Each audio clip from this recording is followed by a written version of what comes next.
За би тэгээд энд нэг бас нэг зүйлийг хэлэхэд бол яг нь ер нь бол юм ингээд уншдаг. Тэгээд хамгийн одоо сайн асуулт бол тавьсан хүнд би энд нэг өөрийн бас нэг юм ном байгаа. Бидний энэ бол одоо ингээд бидний эрх чөлөөний мөрөөдөл юу болчих вэ гэдэг юм. Энэ бол Английн BBC телевизээр бол BBC агентлагаас гаргасан 3 ангитай баримт киноны орчуулга байгаа байхгүй. Баримт киноны 3 ангитай. Энэ бол маш анхааралтай уншвал маш олон юмыг энэ номоос мэдэж авч болохоор юм байна байхгүй. Өнөөгийн одоо энэ бодож сэтгэж байгаа энэ байдлыг ингээд хараад ийм бид нар бол маш хялбаршуулж ойлгох гэдэг оролдоод байгаа байхгүй. Хялбаршуулж ойлгох ямар ч бололцоогүй. Хялбаршуулж ойлгоно гэдэг чинь ердөөсөө түүхийг ойлгохгүй юм гэсэн үг байхгүй нэгдүгээр. А хоёрдугаарт бид нар бол ямиг заавал сургаар шүтдэг. Сургаар бол одоо мөрөгдөг, залбирдаг. Яг энтэйгээ адилхан сургаар үзэн яддаг байхгүй юу? Сургаар үзэн яддаг. Энийгээ бид нар болох хэрэгтэй байхгүй. Тийм байгаа учраас өнөөгийн бол одоо миний ойлгож байгаагаар Монгол улс бол яг өөрийнхөө бол дайсан нөхөр хоёрыг ялах га байж байгаа байхгүй. Өнөөгийн тийм учраас өнөөгийн бол одоо ингээд тэр залуучуудын одоо энэ хүмүүжил гэдэг чинь ер нь юу шүү дээ. Хүмүүжил гэдэг чинь тэр хүний амьдралыг үзэх үзэл, хүний бусдыг эх орондоо хандах хандлагыг хүмүүжил гэж нэрлэдэг байгаа шүү дээ. Эх орон ард түмэндээ хандах хандлагыг тэднэртэй тэр өөрийнхөө бол хувь зайг хүн холбож ийн үгүй юу гэдгийг энэ мийн шалгуурыг хүмүүжил гэдэг байгаа. Энэ бүгдийг эх оронч хүмүүжил гэдэг. Эх оронч байна гэдэг бол мэдээж бол бид нар хуучин одоо энэ уламжлал юм аа сэргийх нь чухал боловч бид бас хамгийн гол бол бид нар чинь түүхэн тийм холбоотой энэ үйл явдлуудын тэрийг хийжсэн улсуудын тэр зорилго сэтэл хөрсөн ололт амжилт энэ юмудаа бид нэр үнэлдэг, дүгнэлдэг, зөв үнэлдэг байх хэрэгтэй. Өөр бидэрт ямар ч гарц байхгүй. Би нэг бол тодорхой. Өөрөөр биднэрт одоо бид нар бол одоо чинь 27 жилийн туршид бид нар бол үнэхээр нөгөө толгоогоороо тоглож тоосноосоо болиглаа шүү дээ. Одоо бол хангалттай байна. Тэгээ би бас энэ зүйлийг би одоо телевизээр одоо ингээд бас гарах энийг бол би зүгээр та нарын өмнө та нартай уулзсан дараа нэг зүйлийг би хэлье гэж бодож байна. Тэгэхээр бол би энэ бүх юмнуудаа одоо ингээд би 20 жил бол энэ геоулс төр гео эдийн засаг ялангуяа санхүү эдийн засгийн номлол энэ юмнуудыг маш олон талаас нь олон жилийн турш судалсан. Тэгээд юм гэсэн одоо бид нар бол яг одоо миний үзэл бодлыг дэмждэг, миний найз нөхдүүд бүх хүмүүс бол надад олон удаа бол эднэрийг санал тавьсан. Тэгээ бид нар бол Монголын үндэсний эрх чөлөөний хөтөлбөр 21 гэдэг нэртэй ийм улс төрийн байгууллага байгуулнаа. Тэрийг бол бид нар бол одоо ингээд тэр нам одоо улс төрийн хөтөлбөрийн 4 хөтөлбөрүүдийг бол бид нар уже бичээд эхэлсэн байгаа. Тэгэхээр тэрийг удахгүй бол аль биесээр бол одоо зарлана. Ийм л байна да. За та бүхэн тэгээд асуулт байвал тэгээд юу танд нэг юм дөрвий. Тэгээд юу би бол товтой зүгээр таны хурдж байгаа байна. Таны мэдээлэлтэй болдог юм байна. Тэгээд тань шиг хүн Монголын одоо тэнд ингээд доод өргөд яасаа гэж нууц бодож чаддаг гэсэн. Тэгээд саяны таны хэлсэн мэдээлэлтэй надад би маш баяртай. Тэгээд миний асуулт бол та нөгөө их хэлсэн шүү дээ. Нэг доодор талбартай Японы нөөцийн сан тэр хаш яаж тогтдог вэ гэж энэ тун тусдаа сэдв байгаа гэдэгтэй. Би өөрөө болохоор тэр талаар илүү сонирхолтой зэрэг жилээр ажилладаг хоо. Тэгээд та тэр талаар тусдаа лекц маягийн ч юм уу тийм юм тавьж болох. Боллгүй яах вэ? Энэ бол ер нь бол энэ ялангуяа бол эдийн засгийн энэ онол энэний талаар бол бас нэг 2 3 бүр лекцэнд ингэж л оруулахгүй маш өргөн юм. Би зөвхөн өөрөө ярих биш, би та нарт юм үзүүлэх хэрэгтэй. Тэрийг бол зарим нэгийг нь бүр ингэ зурж харуулахгүй бол хүнд ойлгохгүй. Яагаад гэвэл бид нар ямар нэгэн юмыг бол ийм жижигхэн юм хэлтэрхийнүүд цуглуулад нэмэргүй.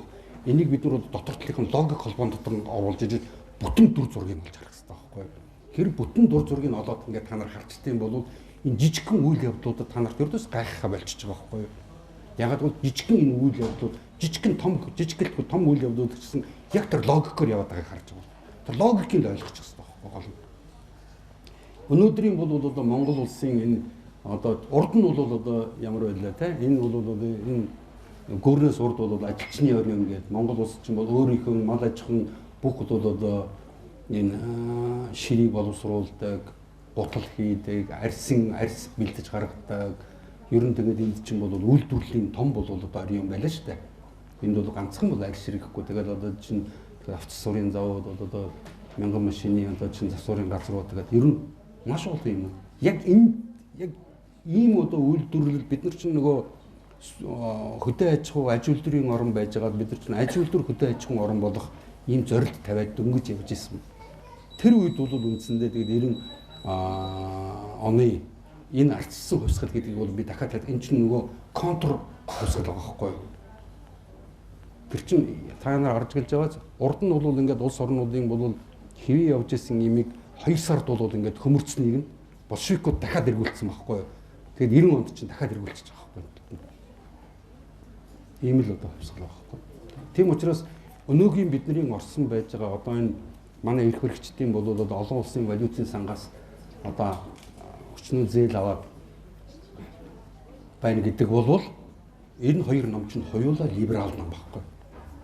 Монгол ардын хувьсгалт нам гэдэг бол анхны тэр бол одоо хувьсгалын энэ бол үүсэлцээ намнаас Монголын ардын нам гэдэг тэр дотор байжсан дандаа либерал залуучуудын салцсан байгааг ажиглаж байгаа байхгүй. Ойлгож байгаа ч Монголын ардын нам гэж нь хаягийг авчиж байгаа. Тэгээд энэ хоёр нам бол барууны одоо чинь тэр далайн улсуудын барууны мөнхийн дандаа колон дээр амьдарч ирсэн энэ улсуудын ардчил гэдэг тийм загварыг авчирч Монгол орнд тулгах гээд 27 жил бид нар ямар үр дүнд хүрсэн байгаа нь одоо бол хүмүүс ойлгогдож байгаа гэж бодож байна л да би. Би бол одоо чиний асуултанд хариулв үү те? За баярлалаа. Тэгээд энэ үеийн зөвлөд. Тэгэхээр энэ цагийн дуртай та бүдүүдэг хийсэн байсан. Би доктораараа гэдэг. Тэгээд та өнөөдөр идэрсэн хүмүүс одоо тэр гадны хүмүүс Монголд явж байгаа тийм буруу үйл ажиллагааны талаар бас эрчимсэн мадаж хой эрчимсэн газар тариад ингээд та тэр энэ цагийн дуртай хэлдэг. Яг гоо 20 бохор байгаа тийм Монгол аваад байгаа нэр хэлдэг. Хатан талаар энэ хүмүүс бидний буруу эрчимсэн мадаж хой гадар тариад ингээд Тэгэхээр эрчимдсэн бол мал аж ахуй гэдэг бол та нарт энгийн зүгээр логикоор ойлгох гээд энэ мал аж ахуй улам одоо жишээ нь эрчимтэй одоо ийм ашиг орлогыг нэмэгдүүлэх ийм үйлдвэрлэл юм байна гэж бол та нар их ойлгож байгаа. Тэр үнэн тэр талдаа бол үнэн.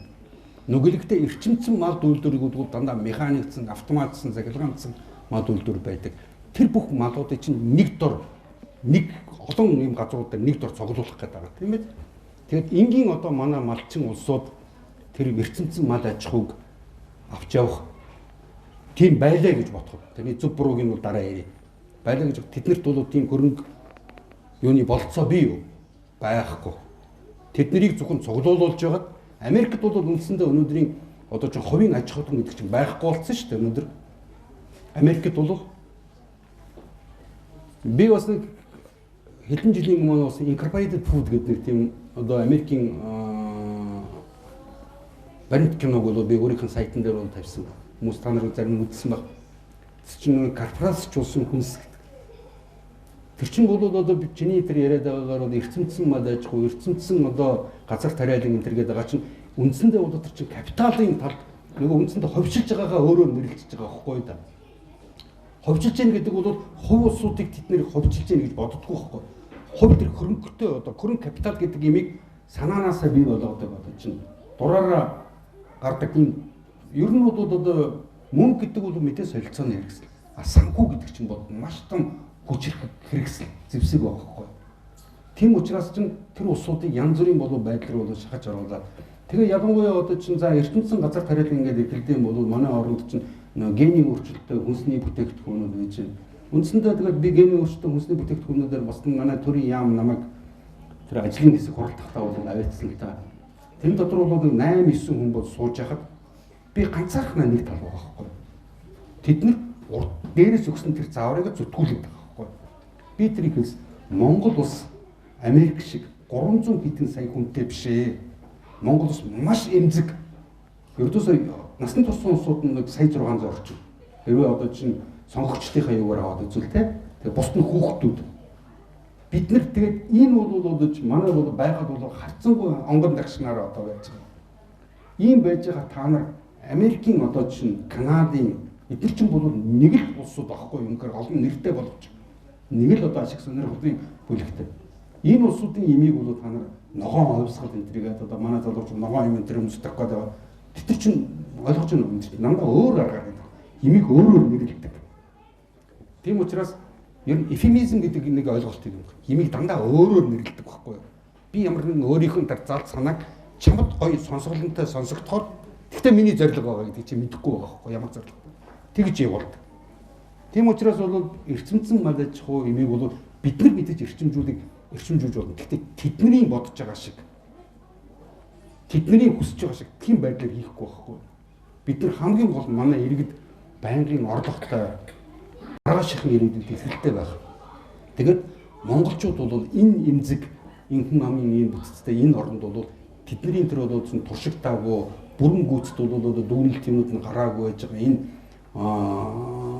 одоо энэ генийн өөрчлөлтөд хүнсний бүтээгдэхүүнүүдийг авч хэрэглэнэ гэдэг чинь үндсэндээ бол сүүлийн үеийн судалгаагаар чинь ингээд үзэхэд бол хоёр дахь үеэс нь эхлүүлээд гахаа ялангуяа усан гахаа гэдэг нь те зүгээр бол манай гахаа тэгээд бусад одоо харах энэ төр дээр туршиж үзье. Яагаад эднэрийг бол эдгээр дээр хүнсийг туршдаг гэхдээ эднэрийн бол биологийн бүтц тэр нэг эсийнхэн төвшөнд хүнтэй маш хархан байхгүй эднэр.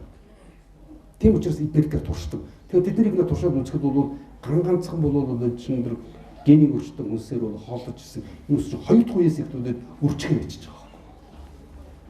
Эмэгчнүүд нь үр тогтох байж. Эрэгчнүүд нь үр тогтоож байгаа байж байгаа. Ийм аюултай юм. Өнөөдөр бол одоо чинь манай ингээд одоо энэ аяд ажилгүй байсан манай нарт хүн бол энэ бид нар энэ капиталист систем бид нар илүү хүмүүс байхгүй. Том утгаараа эдгээр чинь бол илүү хүмүүсээс салах ийм бодлогыг бол аажмаар салах тийм бодлого явуулаад шин. Илүү хүмүүс байхгүй. Бид нар ажилгүй байна гэдэг нь ажилгүй байх ямар ч үндэслэл байхгүй. Хүмүүс бол бүгдээрээ сайхан амьдрах гэсэн, ажил төр хийгээсэн, тэр ажлаа бол өндөрлөхсэн гэсэн ийм л хүсэл зорилготой байна.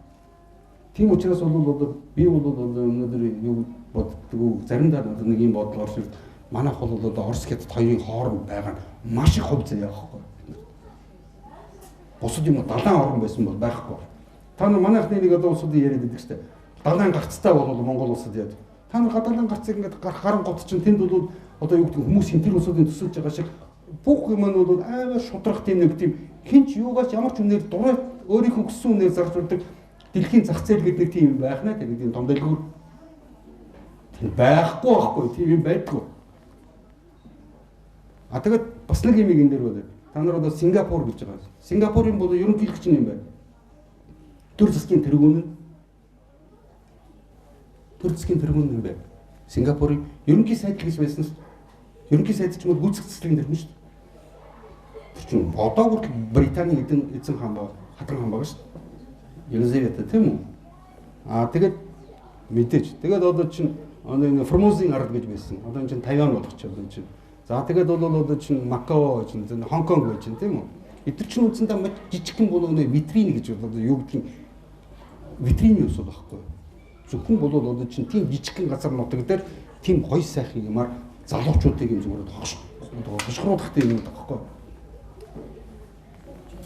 Нэг хоёрдугаар бол Өмнөд Солонгос гэж байж байна. Өмнөд Солонгосын хамгийн сүүлийн үеийн авсан бол одоо чинь мэдээлэл чинь Өмнөд Солонгос өөрийнхөө саяхны бол Өмнөд Солонгосын ерөнхийлөгчийг ингээд бага олон улсууд гараад одоо чинь ингээд огцруулчлаа шүү дээ.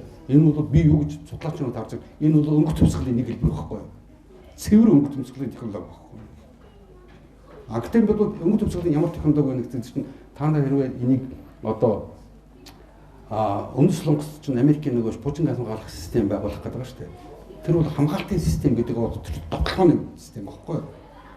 Хоёр янзаар ажилладаг систем юм шүү дээ. Нэгдүгээр бол тэгээд Тэр системийн бодохтой зэрэг чинь Оросын бол газар нутгийн үлэмжскийг нь бол радиустай багтааж байгаа. Хятадыг багтааж байгаа байхгүй юу? Тэгээд одоо Өмнөд Солонгост ч бол Америкийн олон 60 хэдэн бол чинь цэгийн баазууд байж байгаа шүү дээ. Тэгэхэд Өмнөд Солонгосын ард түмэн чинь тэрийг төсвийнхаа бол 385%-аар за 4% орчмоор төсвөөсөө тэжээдэг байхгүй юу?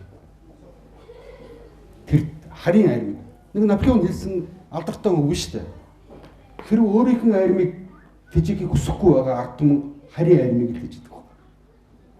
Өөрийнх нь нутаг дэвсгэдэг. Өнөөдрийн одоо чинь Герман гэдэг яваад Германы одоо чинь Оросд бол ингээд тавьсан эдийн засгийн хориг хэмжээг чинь Германы бол одоо чинь маш олон үйлдвэрлэгч нар энэ хориг одоо эдийн засгийн хориг тавьснаас үүснэд нөгөө юм борлогдохгүй байгаа байхгүй. Үйлдвэр явах ямар ч боломжгүй. Маш олон үйлдвэрүүд бол байж байна. Үндсэндээ Германчин бол Оростой 400 гаруй тэрбум долларын гадаад талтай нэргэлттэй байсан. Тэр байхгүй болсон. Тэр 0 болсон байхгүй одоо. Тэгэхэд бол энийг энэ Орос руу тавиулах эдийн засгийн арга хэмжээ хэн санаачилсан бэлээ? Олон Вашингтон санаачилсан мэт. Гэхдээ тэдний бол Оростой хийж байгаа одоо юу гэдгийг худалдаа нь өсөд байгаа шүү дээ. Гэхдээ зэрэг чинь Англи Америкт ягаад бол тийм бодлого явуулахгүй. Одоо бол одоо Германы юмнуудыг та нар бол сайн ажиглаж харж байгаа ус бол маш том тэмцэл өрнөөл байгаа шүү дээ. Гагцхан манай хэвлэл мэдээллийн хэрэгслүүд чинь дандаа ертөс хүмүүсийн тэр өдрийн нэг одоо чинь хүмүүсийн анхаарлын төвд барьж байгаа асуудлуудыг тэр ердөөсөө явуулахгүй байхгүй. Одоо Парижд юу болж байна? Тэгээ би бол үндсэндээ телевизээр үзэхөө болоод бол олон жил болж байгаа. Харин зарим нэгэн одоо юмнуудыг бол хүн амтан уцмцаар энд тэнд нь ярь бид тодорхой тэр цагийг болохоор тэн дотроос үндсэндээ авах нь байхгүй байхгүй гэдэг. Тэднэрт чинь би тэрийг үзэхдээ зэрэг чинь надад тулгаж байгаа юмыг би харахаас аргагүй болчихж байгаа байхгүй. Тэгээс тэрэн дотор одоо юу гэдгийг өнөөдөр саяхан гэх чинь би танарт би нэр нэг найзтайгаа дараа нэг яасан чинь намайг бохирдсан байна гэдэг байгаа байхгүй. 25 дахь телевизээр саяхан бол нэг юм Монгол банктай холбоотой Монгол улсын эдийн засгийн гарцтай холбоотой нэг нэвтрүүлэг явууллаа шүү дээ тийм. Одоо тэрэн дотор чинь хин зогссон байна. Улсын хурлын тэр наваа суран нарантай хин тэд нар чинь нэг талынхаа очоод зогссон байгаа байхгүй юу? Өөсрөг барьж ураас нэг ч хүн байхгүй байхгүй юу? Тэгээд тэдний тэр ярьж байгаа тэгээд тэр нөгөө тэр лавж тэр ярьж байгаа юм бол тэр бүр одоо чинь Америкта, Англида, баруун Европта хийж одоо шинжлэхгүй болсон тийм неолиберализмын нэмийг явуулж. Ер нь төрийг л энэс зайлуулж байгаа байхгүй юу? Бүгдийг нь тэгээд хайчих. Би танарт нэг юм ярих бол 90 оноос хойш бүгд нарийн Монгол улс байж байгаад Монгол улс болцоход зүгээр ингээ болцсон гэж бодоод байна уу? Цагдаа байж байгаад одоо юу гэдгийг милиц байж байгаад полиц болох зүгээр гэдэг чинь нэг хаягийн сас биш маш гүнзгий өөрчлөлтүүд байхгүй. Энд чинь нэг үгээд хэдийн бол нөгөө Ост Индийн компаниас хойш бол одоо чинь энэ Герман, Англи, Британи дараа нь бол Америкийн одоо энэ Америк бол одоо явуулж ирсэн ийм манай улсын чинь стейт болгоцсон байхгүй да. Ресайти гэдэг Францаар стейт гэдэг чинь бол төлөв байдал гэсэн үг байгаа. Ер нь стейт бид нар ус биш байхгүй яг том утгаараа. Бид нар зөвхөн тэдэрт шулуулж мүлжүүлж байх ийм л хувь тавилантай болцсон ийм л зүгээр нэг тийм бөөм Марс утгаанд байгаа. Өнөөдөр манайхан бол ярьдаг. Манайх Монгол улсад 25 жил ягаад нэг ч нефт нэрх үйлдвэр байхгүй юм гэдэг. Тэгээд манайхны зарим нь Оросдоо бид нарыг нефт нэвдүүлэхгүй байна. Орос бид нарыг ийм байлгах гэдэг юм. Үгүй шүү дээ. Орос ч бол өөртөө бол одоо чинь манайд нефт нэвдүүлэх гэсэн мэдээж тэнтэх юм бол одоо хүмүүсийн тийм лобби байхыг үүсэхгүй. Тэрийг бол би үүсэхгүй. Гэхдээ манай Монгол улсын эдийн засгийн гадаад бодлого гэж бүгд дотоод бодлогыг бүгднийг олон улсын валютын сан 92 оноос шүдэрдэж ирсэн байхгүй. 92 оноос хойш манай улсын бүх санхүүгийн бүх бодлогыг тэнд тавьж байгаа бүх боловсон хүчнүүдийг зөвхөн тэдний виз авсаасуудаас тавьдаж байгаа. Тийм учраас хүмүүс бол ярьдаг Монголын яагаад бол сэхэтэн ийм мэдлэгтэй их орончт нь яагаад тэнд вэ? Тийш орох хаалга 7 давхар цоочтой байгаа байхгүй. Тэнд ойртуулах ч үү. Иймд бид нар нөхцөл байдалд өнөөдөр амжуулж байгаа байхгүй Монголч. Би зүгээр энийг бол хэлж байна. Гэхдээ энийг бол маш олон би нэг хариуцлагатай хэлж байгаа. Энийг бол би олон удаа чинь жишээ баримтаа бол бас ийж бол. Гэхдээ энэ бол тусдаа сэдв учраас бол дэлгэрүүлж цаашаа ярмаар байна л да. Хоёр асуулт байгаа. За Нэгдүгээр нь түрүү таны ярьсан одоо Лондонд дэмэн байж байгаа 17 оноо төсөл дээр ирсэн жишээний тийм хойд 17 оны 2-р сарын төрийн эргэлтийн дараа Лондонгийн нэг сонин дээр шууд зураг гарч ирсэн. Тэр шууд зургийг олж үзэх чинь одоо уншиж байсан. 2 жилийн өмнө Орсын улсын ерөнхийлөгч одоо Нобель хурал дээр бас айхтар хатуу хэлжсэн. Тэр нь харамсалтай Монголын телевизээр орчуулсан гэж яваагүй. Тэр бол одоо терроризм гэдэг хөтөлбөрөөр зогсоо. Энэ чинь бол тусгай санхүүжилттэй хөтөлбөр, байгалийн баялагтай энэ ядуу бүрээ орноор хэрэгжүүлэх төсөл болсон гэдгийг бол шулуун хэлсэн байдаг. Тэгэхээр би танаас ийм юм асуух гэсэн. 90 оноос хойш Монгол хэлсэн энэ ардчлал нэг төсөл хөтөлбөр юм шиг санагддаг. Хэрвээ тийм бол хаанаас хийсэн байж болох вэ? Өнөөдрийг хүртэл. Хоёрдугаар нь болохоор Паул судлаач хүн за энэ октябрийн хувьсгал ч юм уу тийм одоо гитлерийн талаар ингээд болоод өнгөрсөн. Тухайн үеийн оролцогч нар нас барцсан. Энэ зүйлийг бас судлаад бичээд байж болдог юм байна. Гол оролцогч нар нь амьд байгаа. Яг одоо үйл ажиллагаа нь өрнөж байгаа. Энэ үйл явдлыг судлаж шууд дүгнэлт хийж бичих боломжтой юу? Би тэнийг Монголын энэ 26 жилийн амьдрал магадгүй 30 жил ч юм уу хойшоогоо дахиад 4 жилээр ухраад энэ үйл явдал дээр судалгаа хийж байгаа юу? Ном бичихгүй бичиж байгаа хязгаар гарах вэ? Юу л да тэгэхээр би түрүү ингэж хэлсэн шүү дээ. Ленин тэргүүтээ тэр одоо марксист большевикууд бол Лондонд байгааг л да. Тэд нар Швейцарт яг Ленин бол хэсэг хугацаагаар Лондонд амьдарч ирсэн. Ер нь одоо Европын орнуудад хэд хэдэн газруудад амьдарч ирсэн байлаа. Яг тэр тухайн бол одоо Орос руу орж ирэхийн өмнөхөн тэр Швейцарын Цюрих гэдэг хотод байсан. Бернд байсан. Нэгдүгээрт. Хоёрдугаарт бол ер нь Улсын тэр нөгөө социал демократ ажилчийн нам гэдгийн үндсэн гол бол одоо санхүүжуулагч нь Лондон байсан. Лондон яагаад байсан гэсэн чинь тэр үед бол Оросын төдийгүй ер нь дэлхийн бол одоо геострийн хамгийн том тоглогч бол Их Британи байсан шүү дээ. Үүнтэй бол тиймээс. Тэгэд бас нэг ер нь бол зүгээр энийг 90 оны үйл ажиллагаатай ингээд явхад бол 90 оны үед бол би бас ардчсан намд бол нэг хэсэг бол байсан. Тэр үед бол үнэхээр Монголын одоо чинь үндэсний ардчлалын энэ одоо үзэл санааг л дэмжиж дотор нь байж байгаа. Тэгээд бол би 2004 онд бол ардсан нам дотор өргөдлөө өгд гарсан.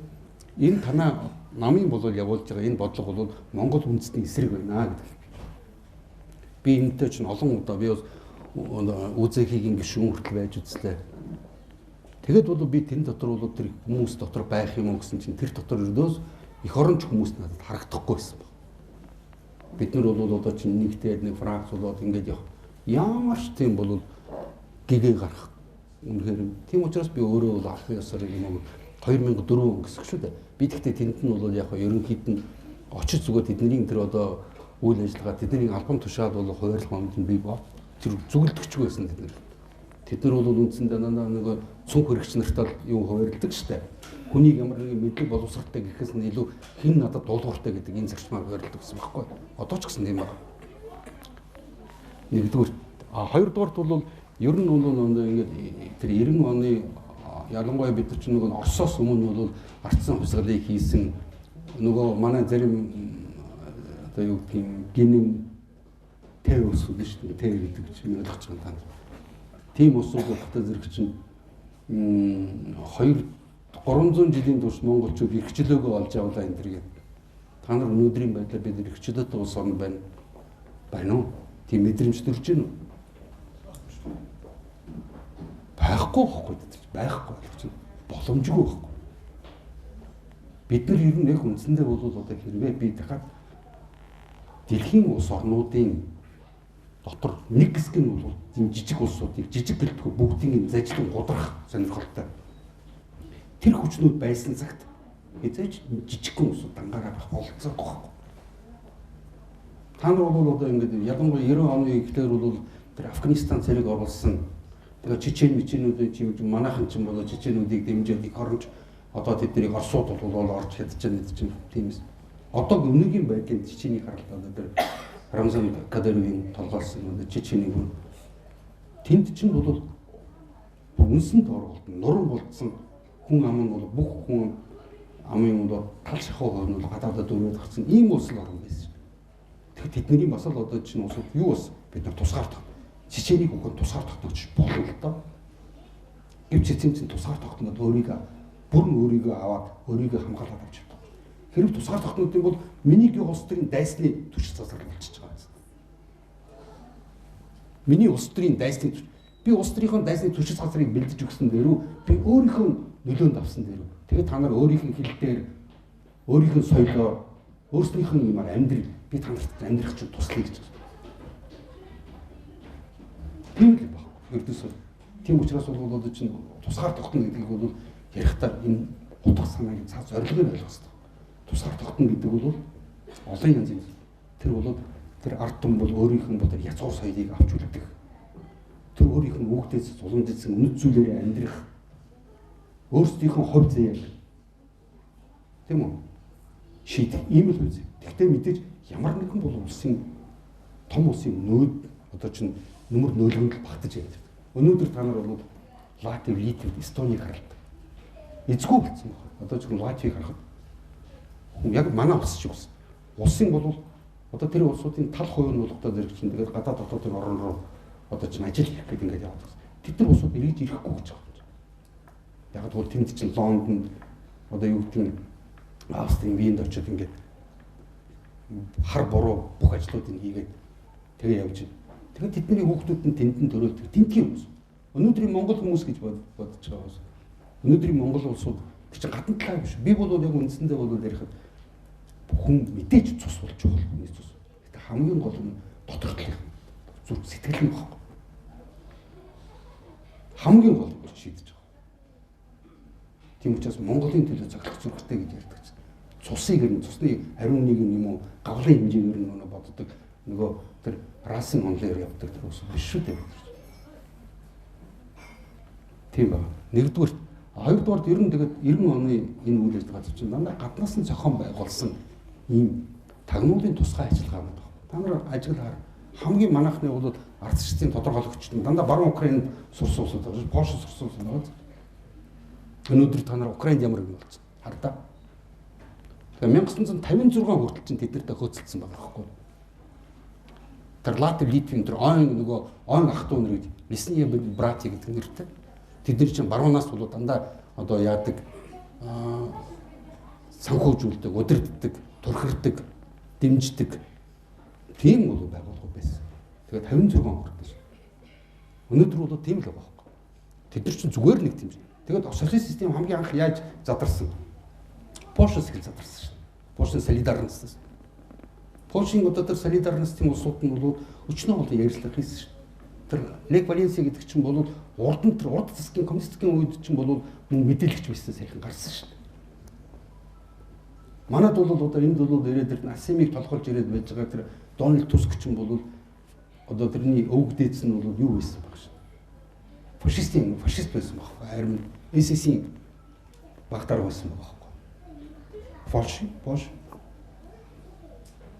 ийм бол одоо түүхэн юмнуудыг бол үзэх ойлгох хэрэгтэй гэж би бодож байна л да. Энэ бол мэдээлэл би зүгээр надад тэгж санагдаад байгаа юм биш байхгүй. Маш олон түүхэн юмнуудыг бол судалж тэр хоорондын одоо логик холбоог нь гаргаж ирж тэднийг бол бүх түүхэн юм зураг болгоод гарсны дараа шал ондоо логик утга учир үйл явдлуудын бүрэн харагдаж байгаа. Тийм учраас би дахиад хэлэхэд Монгол орнд бол тэр одоо 90 онд бас энэ юмнууд чинь дандаа тийм үйл ажиллагаа. Тэндээс угшилтай. Тэгээд бол одоо үндсэндээ бол манайх чинь нөгөө ховжил гэж юм зохион байгуулалт. Тэр чинь олон улсын валютын Дэлхийн банкнаас Дэлхийн банк олон улсын валютын сан чинь 1944 оны 7 сарын 1-ээс 22-нд Америкт нэгдсэн улсын Бреттон Вудс гэдэг тийм хотод хуралдсан баг гурлаад гарсан. Тэр чинь долларыг албан ёсны дэлхийн нөөцийн валют болгоод тунхагласан. Тэр том орчт 44 улс оролцсон.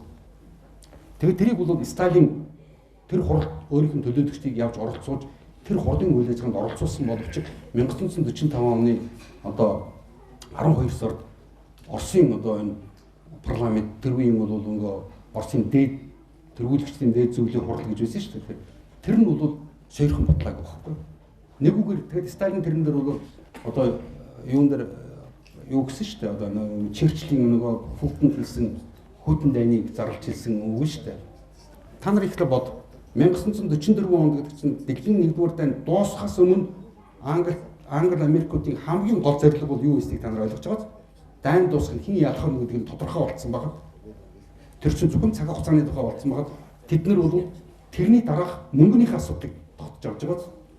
Зөвхөн тэр үе тэрний дараа хоёр дахь фронт нээсэн байхгүй. Тэрүүгээр шантажлж байгаа.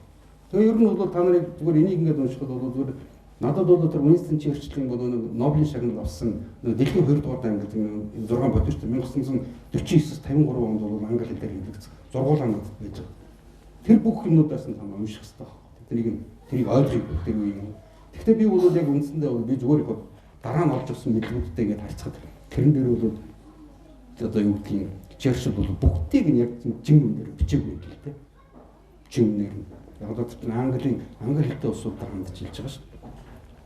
Тэгээ ер нь бол зүгээр эндээс ингээд аваад үзэхэд бол тэгээд хамгийн гол юм чинь хараа 1945 оны 5 сарын бол 9-ний өдөр ч юм уу нөгөө 9-ний өдөр баха яндараа бол тэнд чинь нөгөө холбоотны бол Гитлерийн эсрэг холбоотнууд болсон шүү дээ. Тэр үед чинь бол бас л нэгдүгээр дайнтайгаа адилхан зөвхөн холбоод улс Британи тэгээд одоо Францтай энэ улсууд тэгээд Америк нэгдсэн улс мэдээж байгаа. Тэгээд энэ улсууд бол одоо чинь тэр Гитлерийн албан ёсоор бол одоо чинь буулгаж гэрээнд гарын үсэг зуруулах гэсэн чинь нэг өдрийн өмнө Англи, Америк хоёр нийлээд фашистуудыг буулгах гарын үсгэн дээр зурлалцсан байж байгаа байхгүй юу? Нэг өдрийн өмнө шүү дээ. Дайны бол одоо чинь дэлхийн 2 дугаар дайны бүх хүнд хүчрийг одоо авсан 90% нь өөртөө авсан тэр улсуудыг байхгүй байгуур Германтай бол 10 дугаар нь хувилдаад буулгаж өгөх гэрээнд тэр хоёрын өмнө бууж өгсөн юм шиг болгочихж байгаа байхгүй юу? Тэрийг нь бол одоо Оросын энэ дипломатууд Сталин энэ чинь бол хүлээн зөвшөөрөхгүй байж байгаа. Тэр үйл ажиллагааг хоёр дахь удаага давтчихж яг тэр Гитлерийн эсрэг бол тэр Эвслинхний удирдагчдын өмнө гарын үсэг зурсан байхгүй. Нэг вариант. Яг тэр үед чинь бол эдгээр чинь Оросын эсрэг дайрах гэжсэн байхгүй. Эргээд Германыг ашиглаад одоо ойлгож байна уу? Райх гэж одоо Райх гэдэг чинь бол Гитлерийн нацист Германы нэр шүү дээ албан ёсны. Райх гэдэг бол эзэнт гүрэн гэсэн утгатай тийм англи Герман үг байхгүй юу? 3 дугаар Райх гэдэг нэрлэдэг шүү дээ. Тэр Райхийн одоо үлдэгдэл цэргүүдийг ашиглаад Англи Америкийн айр чинь цаатлаас нь ороод ирсэн шүү дээ. Нөгөө Нормандад бол десант болгоод тэр үеийн бол тэрэн дээр оролцож исэн улсууд нь болох та ямар ч эсэргүүцэлгүйгээр баг тийм үү маш бага одоо гарц хохиролтойгоор Берлинд ирсэн гэж байгаа байхгүй. Тэгэхэд бол би та нарын нэг анхаардаг юм бол тэртээ тэргүй бол Орос бол Германыг бүрэн ялах нь тодорхой болсон байсан. Цааш нь Оросын айрам тэрүүгээр Европ твийг нэг фашистуудаас нь чөлөөлж боломжтой байсан байхгүй юу? Тийм учраас чинь тэрийг нь бол Оросын талд өгөхгүй гэж тэндээс нь десант болгосон. Хоёрдугаар тэр десантын бол хамгийн гол бол нөхцлүүдийг нөгөө би хэлэхэд нөгөө Бритэн үүдийн долларуудыг зөвшөөр. Доллар бол дэлхийн нөөцийн валют төстэй. Дэлхийн бүх гадаад худалдаа доллараар хийгдэх ёстой гэдэг тийм л хүсэл тавьсан. Тэгээд Сталин тэрэн дээр бол бас яг тэр Фултон дэрсэн тэр ярилцлагын дараа бол өгсөн ярилцлагын дээр хэлсэн бол бид нар бол одоо чинь барууны колон болох гэж 27 сая хүний амнасыг залаагүй гэж. Тийм учраас энд үлээж ер нь бол долларыг бол одоо чинь долларын тэр системд нэгдэн орно гэдэг бол барууны цэвэр колон болчихж байгаа.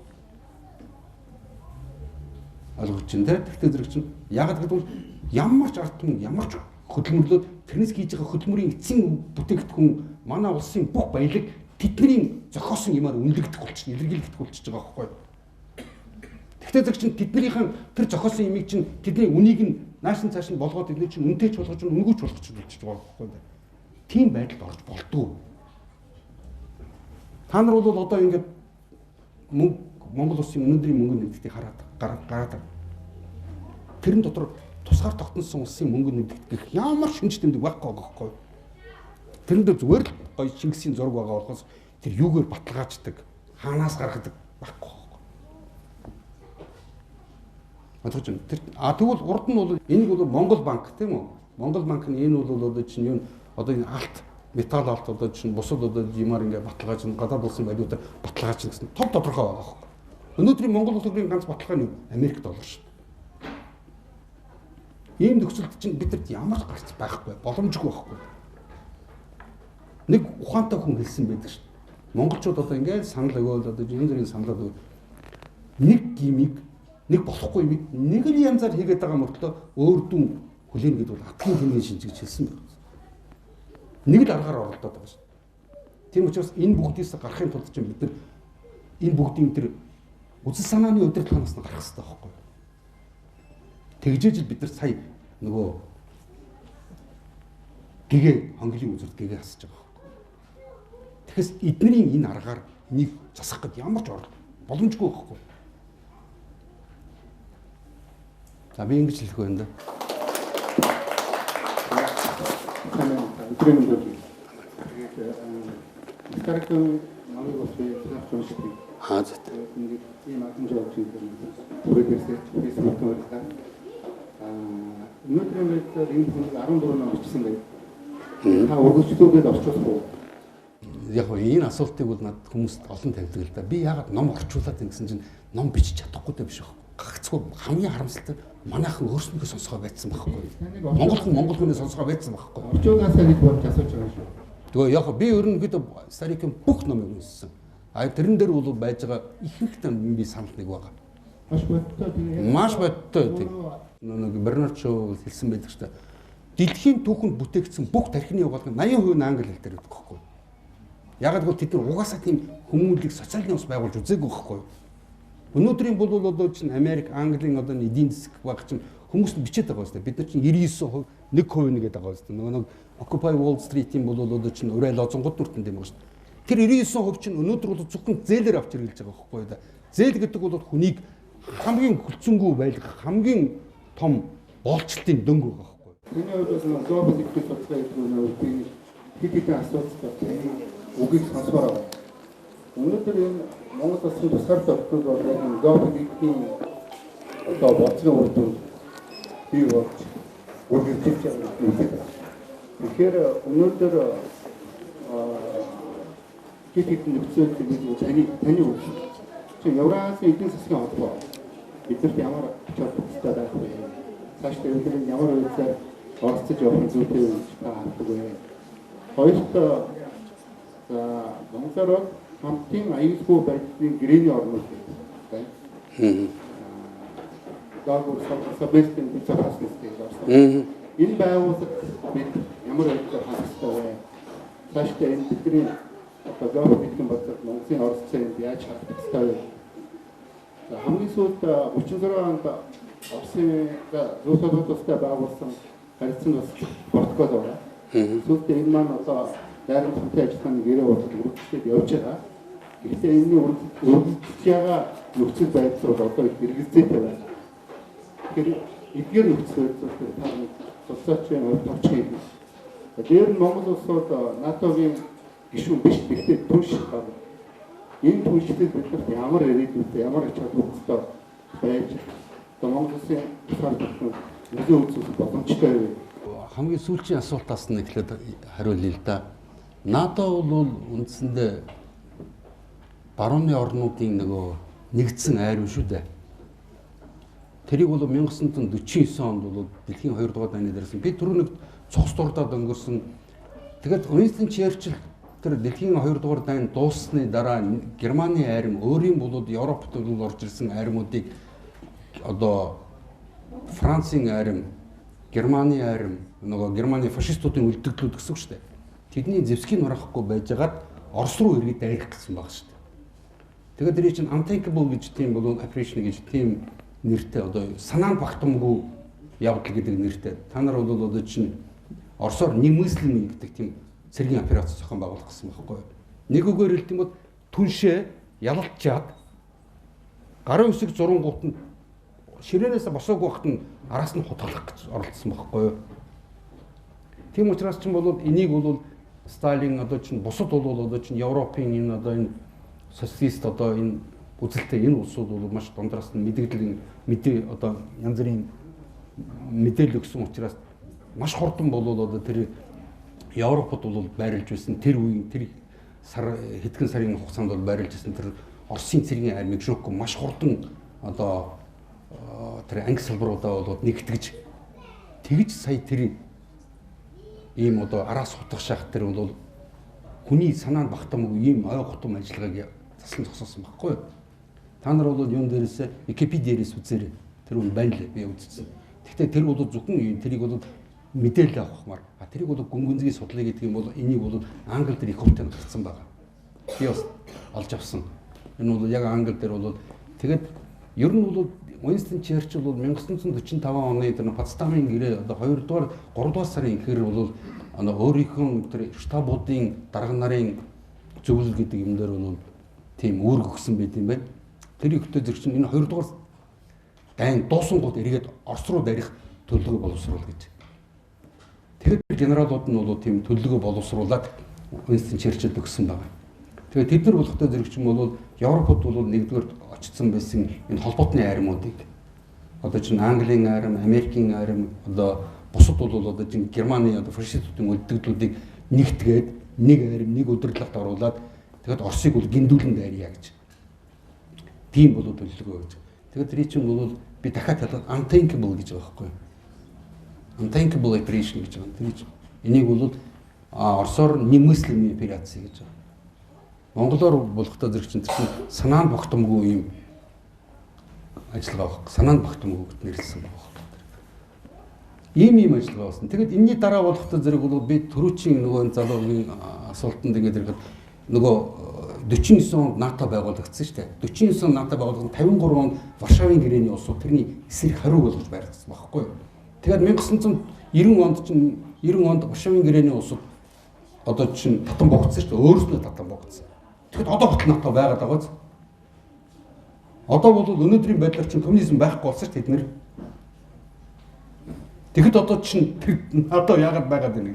НАТО гэдэг бол нэг талдаа бол одоо чинь барууны орнуудын юм байгаа. Хоёрдугаар бол энэ цэргийн маш том эвсэл. Энэ бол одоо чинь Европын одоо тэр Прибалт одоо чинь Балт орчмын улсуудыг хамгаалж байгаа юм шиг мөртлөө үндсэндээ бол тэрийг бол эзэлсэн байгаа байхгүй. Харин айрам орж эзэлсэн байхгүй. Латв, Литвүүд чинь хамгаалаад байгаа биш байхгүй. Нэг хоёрдугаарт чинь НАТО бол маш том мөнгөний Европ нөхөө байгаа байхгүй. Орос бол дайрах гэж байна гэдэг бол одоо чинь энэ одоо юу гэдэг энэ бочуурлыг хичнээн сайн бол энэ гадыг үлээж хөөрөгдөж чадна. Төдий хэмжээний мөнгө төсвөлүүлж авч байгаа байхгүй юу? Та нар бол сонссон биз дээ. НАТОгийн одоо чинь генералууд нь зүгээр одоо гольф тоглох гээд ингээд онгоцоор өдөртөө яваад гольф тоглолцоод буцаад ирдэг. Тийм их хэмжээний яг тэр хүмүүсийн тэр өндөр албан тушаалтууд улсуудын хангамж амьдрах арга нь болцсон байгаа байхгүй юу? Нэгдүгээр. За тэгээд хоёрдугаарт нь болохтой зэрэг түрүү ярьлаа шүү дээ. Оросын бол одоо энэ Галийн холбоо гэж хэлсэн, дараа нь бол эдийн засгийн холбоо гэж хэлсэн тийм. Энэ бол мэдээж энэ бол Монголын одоо чинь өнөөгийн их хэрэгчид энээс бол одоо ямар нэгэн байдлаар зайгаа барихын тулд чинь манайх чинь нөгөө байнгын төвийн статустай болно гэдэг чинь Монгол улс бол энэ бүсдийн интеграцлалд оруулахгүй гэсэн санаа байхгүй гол нь. Элбэгдэрж өөрөө тэгээс хэлсэн шүү дээ. Намайг байсан цагт орохгүй гэж ойлгож байгаа. Өөрөө тийм ярьдаг өгсөн шүү дээ. Би тэгээ бодсон байхгүй. Энэ хий юм бэ гэж бодсон байхгүй.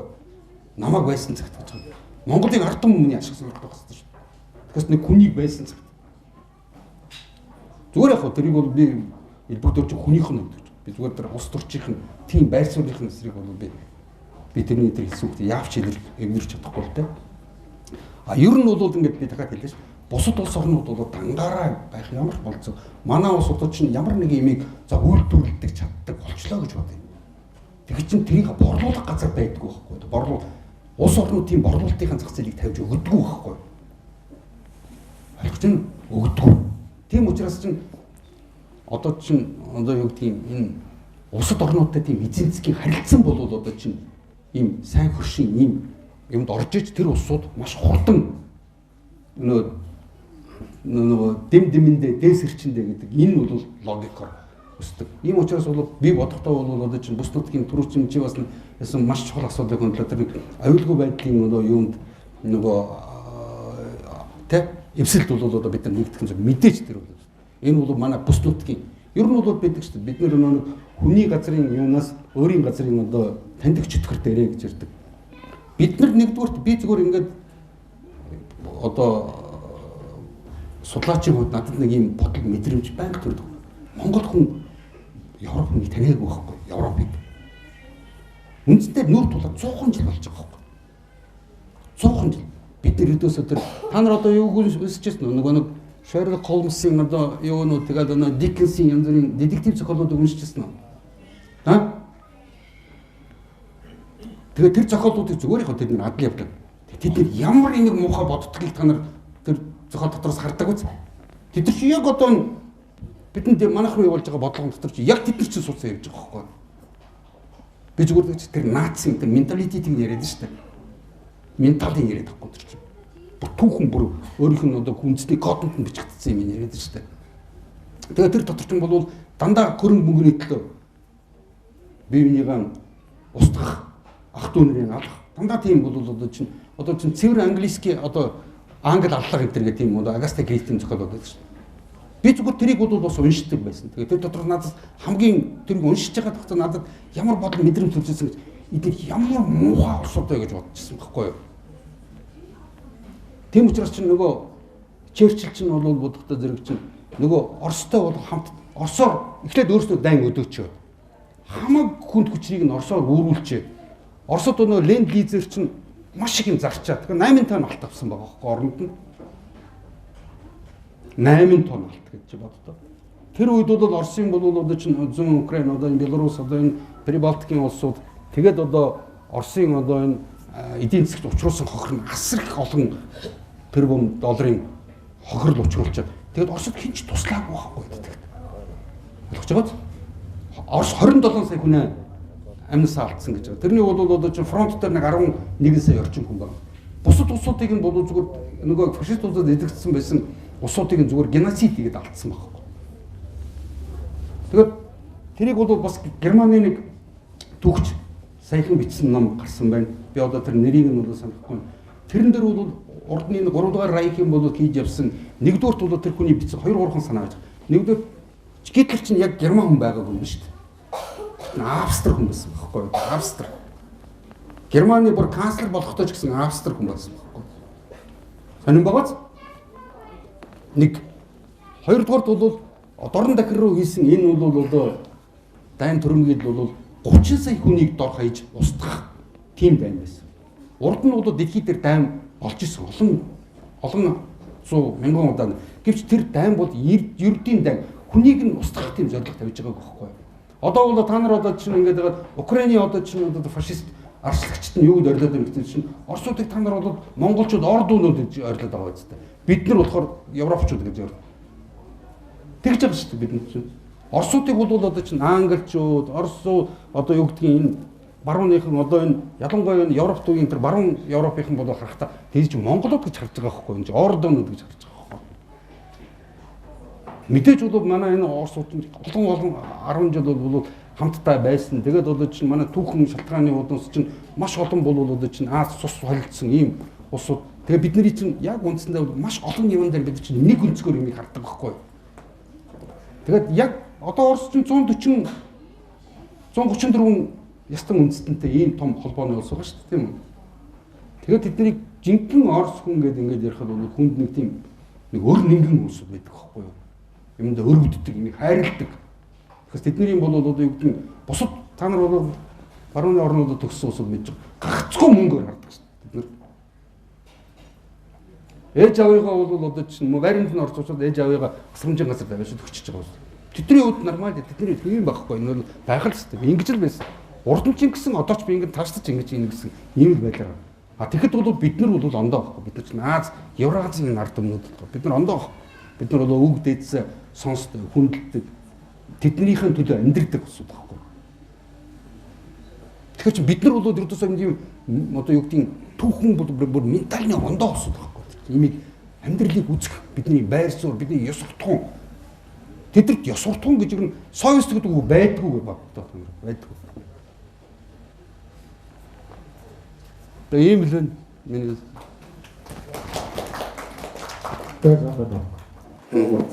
За. Өнөөдрийн Монголын колонийн орноос Монгол улс салах боломж байгаа юу? Энэс чигээс салах яг тусдаг өөрсдөө яаж ойлгох юм бэ? Хоёрын 21 оны Оросд бүлгэн гэж нэг тийм байгаа байна. Тэр бүлгэн одоо байгуулагдсан гэж бодоход Монгол улс 21 он шиг ингээд гадны нөлөө давтаж тийм өөрийнхөө үзлөөрөө боломжтой ийм их боломж олгоцоо байгаа юм Монгол. 21 он шиг те. Тийм гадны нөлөө тогтохгүй Монгол боломж Монголын одоо Тэгэхээр түрүү нэг бид нар ингэ ярьлаа шүү дээ. Бид нар бол үнэхээр дэлхийн геополитик гэдэг имийг та нар манайхан ердөөс геополитикийн тийм одоо хүрээлэн гэж байдаг гэж байна. Тэгээ би бас тэднэртэй холбогдох гол бариад ингээд бас яалаа л би тэгээд бас тодорхой амжилт болоогүй. Зүгээр л тийм юм байгуулсан ямар ч үйл ажиллагаа явуулдаг тийм газрууд ямар судалгаа юм явуулдаг ямар ч тийм одоо хүмүүсийн нэг тайлан. Нэгдүгээр геополитик гэдэг бол зүгээр судлагдсан ухаан байхгүй шинэ ухаан биш юм. Зориудын бодож тэгээд энийг бол зөвхөн англосаксууд өөрснөө бодож ирсэн баг. Дэлхийн бусад улс үндэстнүүдийг яаж бол нэгдүгээрт бол эзлэн авах уу, хоёрдугаарт яаж сул дорой байх уу гэдэг л онол байхгүй. Та нар нэг юм ажиглаад байгаа одоо ингээд дэлхийн одоо чинь нэгдүгээрт бусад ард түмнүүдийн хоорондын бол 8 одоо энэ гадаад худалдаач чинь гагцгүй өөрийнхөө мөнгөөр хийдэг болсон. Өөрийнхөө мөнгөөр хийнэ гэдэг чинь тэднэрт бол маш их давуу тал байж байгаа байхгүй үндсэндээ. Нэгдүгээр ягаад бол би одоо чинь бол зүгээр ингээд төв банкнаас өөрийнх нь бол одоо холбооны нөөцийн банкнаас хэвлэсэн доллар гэдэг энэ мөнгөөр зүгээр л одоо чинь тэрийг одоо хэвлүүлэхэд 6 цент ч үт юм уу те. Тэгээ дээр нь бол би $100 гэдэг ингээд нэггийн тоотой 2 юм тэгтэй мөнгөөр ямар нэгэн чамаас бусад улс орнуудаас Хятадаас одоо зүүн өмнөд Азийн орнуудаас одоо энэ ойрхон орондоос одоо юу гэдэг юм бусад газруудаас баялагийг авах та бодиттой юм авч байгаа. Хоронд нь тэгээ цаас өгч байгаа байхгүй ойлгож байна. Зүгээр тэгээ бичсэн. Тийм тэгэд чи тэрийг авахгүй байгаад үзэлтэй. Чи тийм өгөхгүй байгаад чи тэгвэл ардчилсан болно. Чи цусд дарангуйлагч. Тэд нар чинь бүгдээр ингээд олон нийтийн мэдээллийн хэрэгслүүдийг бүгдийг гарцсан барьсан тэрүүгээрээ орилдог л хамгийн гол нь тэр л байхгүй. Одоо та нар бол үндсэндээ бол тэр Трампын эсрэг бол одоо ингээд энэ неолибералистууд ямар амар гүтгэлэг зохион байгуулж байна. Бүх манай түүхийг яг тэгж одоо гүтгэцсэн байхгүй. Агацуу бидний ихэнх нь бол энд ингээд үнэмшээд тэгээд бүр ингээд буруу сонголт хийгээд буруу юм яриад ингээд өөрсдийгөө бол ийм хүнд хүчээр байдалд хийцэн байгаа нь өрөвдөлтөө. За би тэгээд чиний асуултанд харахад ер нь бол Монголд бол одоо чинь ховсгал гэж тэрийг бол одоо юу гэдгийг яг одоо ховсгал гэдэг бүр жинхэнэ тэр утгаар нь бол ярих би бол хэцүү юм. Би бол тэрийг бол сайн мэдэхгүй юм. Нэг тэр бол ер нь бол миний өөрийн байр суурийг би ярьж байгаа шүү. Ер нь миний өөрийн бид нар бол маш гүн гүнзгий өөрчлөлт хийх хэрэгтэй. Агацуу эндийг бол энийг маш гүн гүнзгий ойлгож ухаарсан улсууд нэгдэх хэрэгтэй байхгүй юу? Тэгжээж бид нар өөр биднэрт арга байхгүй. Агацуу бид нар бол одоо хэрэг тэгдэм бол үнэхээр бол одоо биднэрт тийм боломж байгаа. Биднэрт бол геострим байршлын хувьд маш аятайхан байр л да. Гаднаас биднэрт ямар ч Монгол улс цэргийн интервенц орох болцоогүй. Тийм байхгүй гол. Тэгэхээр манай хоёр хөрш маань хоёулаа бол социалистчиг баримжаатай улсууд байж байна. Тийм үү? Одоо Орос бол социалист болох гээд үзээд байна шүү дээ. Одоо Орос бол өнөөдөр бол Путин бол яг гадаад бодлогынхаа хувьд ингээд яагаад байлаач гэсэн бол Орос ч яг Монголтой адилхан бол өөрснөө олон улсын валютын сан ер нь бол улсын ялангуяа одоо чинь олигархууд нь өнөөдрийнх нь Оросын эдийн засгийг барьсан яг хэвээр байгаа байхгүй өнөөдөр. Путин гарахтаа зэрэг чинь манайх чинь хаантай юм шиг хаан юм шиг Путиний хүстэй бүгд болд юм шиг Путин чинь нэг л хүн байхгүй. Би тэгээд ингээд боддог. Ер нь зүгээр одоо чинь тэр Сталинийг энэ зүхээд ингээд хараагаад байгаа улсуудыг би өнөхөр генэнтэй байна гэж боддог байхгүй. Тэд нар 10 хүн ч удирдах чадаагүй хүн л тэгж бодох байхгүй да. Хүн бодвол ямар ч тийм удирдахч байлагтай 20 хүн дээд нь 50 хүнтэй ажилладаг байхгүй. Оросын яаж тэр олон сая хүнтэй ажиллаж чадах юм бэ тэр чинь боломжгүй байхгүй байхгүй. Тийм учраас чинь тэр чинь заавал хамтын тийм одоо бодлого иймэр явдаг байна.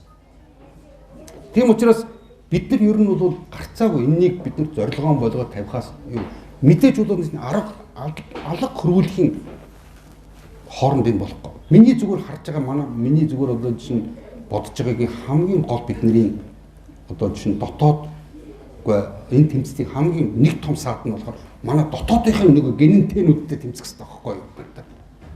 Тэд нар чинь бол тэдний нэг хэсэг нь бол тийм үү тэ учраас бид нартэй тэмцээ дээ. Нэг хэсэг нь болохдоо зэрэг чинь нөгөө тэдний гадаадын нөгөө улсуудын тэр хөрөнгө гадаадын улсуудын ивэл дор Монголын ард түмнээс дээрэмдсэн байж байгаа баялаг өгөхгүй шүү дээ гэж. Энэ хоёрын аюултай тэмцэл байхгүй. 21 оны хувьсгалыг ердөөс хувьсгал биш гэдэг бол сүүлийн ялангуяа 4-5 жил маш хүчтэй тийм суртал ухуулга явагдаад бүр төрийн хэмжээнд хүртэл тийм яригдаад байгаа. Тийм учраас би яагаад гэвэл ямар нэгэн улс төрийн хөдөлгөөн гэдгийг байгуулахын тулд гарцаагүй энэ бол хүсэж байгаа хөдөлгөөн гэдгээр зөв хардаг. Тэрнийхэн тэр бүр масштабын хүртэл бол тийм масштабаар нь харах хэрэгтэй, томоор нь харах хэрэгтэй байхгүй юм. Хэдэн 100 жилээр нь би тийм учраас бол энийг бол 21-р зуун гэж бол би үндсэн хөдөлгөөнд нэрлэе гэж. Монголын үндэсний эрх чөлөөний хөдөлгөөн 21 гэдэг бол энэ одоо олон нийтийн байгууллага улс төрийн бол энэ байгууллагын гол өнөөдрийн байдал бид нар энийг яа том явуулах юм бэ гэдэг маш чухал байхгүй. Маш чухал байхгүй. Өнөөдрийн бүх нөхцөл байдал улс төр, эдийн засаг, геополитикийн бүх асуудал өөр болчиход байна.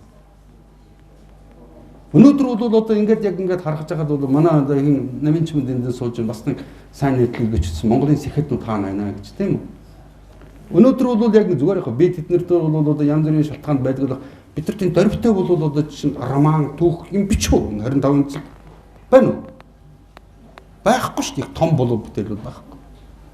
Хүүхдийн бүх хүүхэд кино театрууд байхгүй, хүүхдийн театрууд байхгүй, номын сонгууд тусдсан, хүүхэд залуучуудын театр банк болсон. Тэгээд одоо бүх юмнуудыг баар савын баз. Өнөөдрийн бол одоо чинь Монголд байж байгаа энэ тогтсон байж байгаа эдийн засаг гэдэг сонгод утгуудаар биш байхгүй. Энэ чинь христоматика гэж бүр Платоны үеийн тэрхтний грекийн гүн ухаанчд бол хэлсэн байгаа шүү дээ. Хүн бүхэн ашиг сонирхлын зөрчилтөд ашиг сонирхлын төлөө ингэж одоо тачааддаг ийм хоорондоо бол бүх хүн бүхний эсрэг дайдах гэсэн дүүхгүй да ердөөсөө. Энэ бол эдийн засаг биш байхгүй. Энэ улс үндэстэн биш байхгүй. Бид нарыг стейт болгоцсон байгаа байхгүй. Тийм зөвхөн төлөв байдал зүгээр нэг хэсэг бүлэг улсууд Монгол улсын одоо хил доторд амьдарч байгаа байхгүй. Бид нар хизээ ард түмэн болно гэж бид нар энэ бүгдийг ухаарч мэдж бидний дотор бол янз бүрийн санаа бодолтой улсууд байж болно. Хамгийн гол юм дээр л бид нар нэгддэг байх хэрэгтэй байхгүй.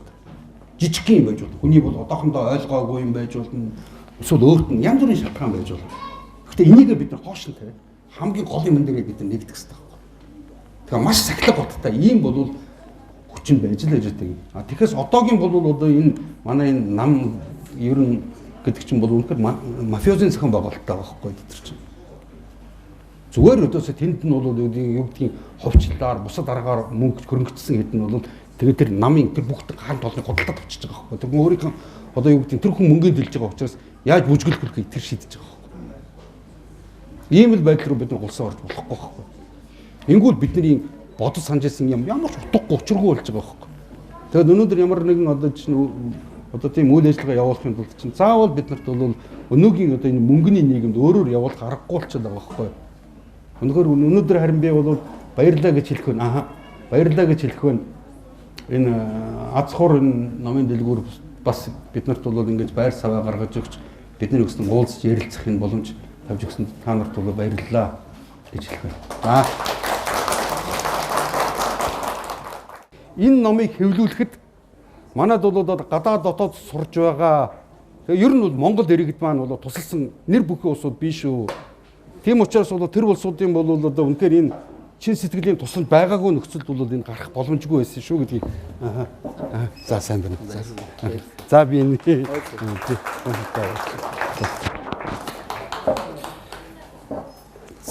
за тийм байгаа шүү гэдгийг бол би хэлэх байна.